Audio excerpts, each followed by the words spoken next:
Guys, so today I'm gonna be fixing the odometer. This doesn't spin, so I'm just following ChrisFix's video, and I'm just gonna take videos of whenever I get progress. So this is the current mileage, but I calculated according to the guy's commute and all that, it should be around 96,000, so still under 100,000. But I'm just gonna go ahead and fix it right now. So first bit of progress, I got the light switch out. What you have to do is get the screwdriver right behind this little spring here, and that'll basically unclip the whole assembly. So pretty easy. Don't go into the small part. I tried that first, doesn't work. You have to go to the big part and push that way, and then it'll just pop out, slide right out. So I did what ChrisFix said in his video. Remove these two T20 screws here, and you can just kind of pop this out, like if you shimmy in here and then pop out the clips. Don't know if you can see the clips. Yeah, so like right here, this clip here, that pops out. But I have a bit of a complication. Previous owner installed these headlights, and these are for the daytime running lights, I guess. So that's going to stay here. I'm not going to mess with this. I'm just going to let this dangle because it's not going to get in my way. So on to removing these T15 screws all around here. Okay, so I got it out. I did a stupid thing, and I got out the golden T15 bolts first, which is dumb because that separates that whole thing, and it made getting it out of the housing, the dash, a little more annoying. But yeah, the most annoying thing was this wire here. So yeah, so just a reminder, if you're back here and fumbling around, all you have to do is press this top part and pull it out. These side things look like they're connected to something, but they're just the plug itself. So don't mess with that. Just pull it and pull it apart, pull it off. Anyways, let's get to this. So I'm gonna have to slowly take this apart. I think I'll go watch the ChrisFix video again and see what's going on. Okay guys, I finally got it out. It's just simply a matter of like pulling these off. So I used a flathead screwdriver, which is that thing right there, and just like kind of pull it off, left, right, middle. And this is the middle part. So now I'm gonna have to take off the motor and replace the gears. Okay, so this is what the gear set looks like. Honestly, I think I can just, it looks like this just dislodged somehow. So anyways, I'm gonna replace it with the new gear set that I have over here. So let's see. Gonna grab this. This is the MTC speedometer gear set. So first thing I have to do, pull this thing off, which I should just use the flathead for. Shouldn't be too bad. And then just replace this gear, and we'll see how it turns out. Like Chris said, this is falling apart literally as I take it apart. So yeah, this is bad. This has gone bad. It's a good thing I'm replacing this. And it looks like parts of it have broken apart, which is going to be a little bit annoying to clear out, but let's just get that done.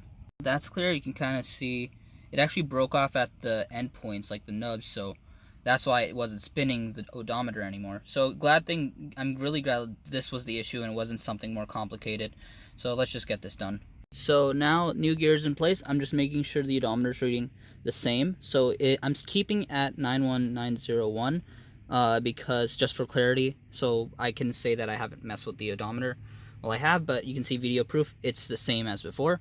So now let's just assemble it together. So this, simply just press fed in. I just put it in with my fingers. Pretty easy. Now, and I just put that gear in, so let's just put it back together. Now it's all together, everything spins pretty well. So now the hard part is going to be putting it back together. Well, it shouldn't be too hard, but that's just the annoying part, so let's go.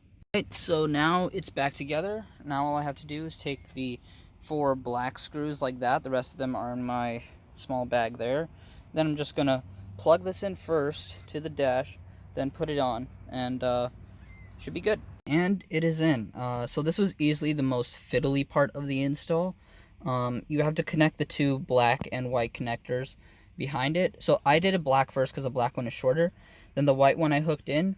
And you kind of have to, make sure that it's in. So the connections, the sockets actually plug in like right here and here. So they're at the top. So make sure to plug those in. Make sure they're in tight. You should be able to hear a click here. I didn't really hear a click here, but I couldn't pull it out, so I assume it's plugged in. I'm going to go check it one more time after I end this clip. But, yeah, so now all I have to do is put in 1, 2, 3, 4, and we're done. And it is finally all screwed in, so I can tell this works because, those rubbers move a little bit. So this works. So this is plugged in correctly. 4 bolts right here, they're plugged in. And I know these two bolt holes, they don't have any holes in it, but they didn't have them when they were there, so I assume that's just a Ford thing.